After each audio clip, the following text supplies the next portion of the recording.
আসলতে গতিকে সকলোকে অকল মানে দেহাৰ পৰা নহয় আমি অন্তৰৰ পৰা বহুত অসুস্থ বোধ কৰি আছোঁ মই অকল নহয় আমাৰ গোটেই অসমীয়া ৰাইজে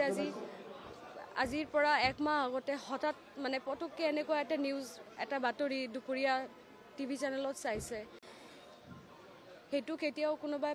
পাহৰিব নোৱাৰে মানে 2025 আমাৰ কাৰণে ইমান বেয়া আৰু আমি চাগে কিবা এটা পাপ কৰিছোঁ কাৰণে আজি আমাক এই দিনটো দেখিবলৈ আজি আমাৰ এনেকুৱা দিন আহিছে আমাৰ মাজত আমাৰ এটাই কথা আমাৰ শিল্পী জগতত কেতিয়াও ৰাজনীতি নাথাকে শিল্পীবিলাকৰ মাজত কেতিয়া ৰাজনীতি বুলি একো ৰং নাই ৰাজনীতি বুলি কোনো কথা নাই আৰু লগতে জুবিন দা যোৱাৰ আগতে আমাক সকলোকে একেলগে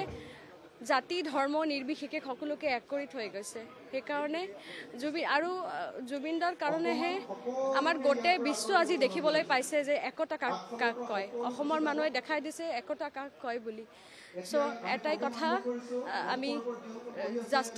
জাষ্টিছৰ কাৰণে আমি গোটেই সোশ্যাল মিডিয়াত টলপাৰ কৰি আছোঁ আগলৈও কৰি থাকিম যেতিয়ালৈকে আমি বিচাৰ নাপাওঁ আৰু আমাৰ জুবিন দাক জীয়াই ৰাখিব লাগিব জুবিন দা মই এইটো ভাবোঁ জুবিন দা আমাৰ মাজৰ পৰা যোৱা নাই বুলি জুবিন দা আমাৰ মাজতে আছে এতিয়ালৈকে আৰু জুবিন দা থাকিব আগলৈ জুবিন দা থাকিব আৰু গানৰ মাজত আমাৰ জুবিন দাক জীয়াই ৰাখিব লাগিব অকল শিল্পীবোৰে নহয় আমাৰ গোটেই অসমীয়া ৰাইজ জুবিন দাৰ অনুৰাগী যোনে গান বুজি নাপায় সেই মানুহেও জুবিন দাৰ অনুৰাগী হয় গতিকে আমাক এক হৈ থাকিব লাগিব ন্যায়ৰ বাবে জুবিন দাৰ ন্যায়ৰ লগত একো কম্প্ৰমাইজ নহ'ব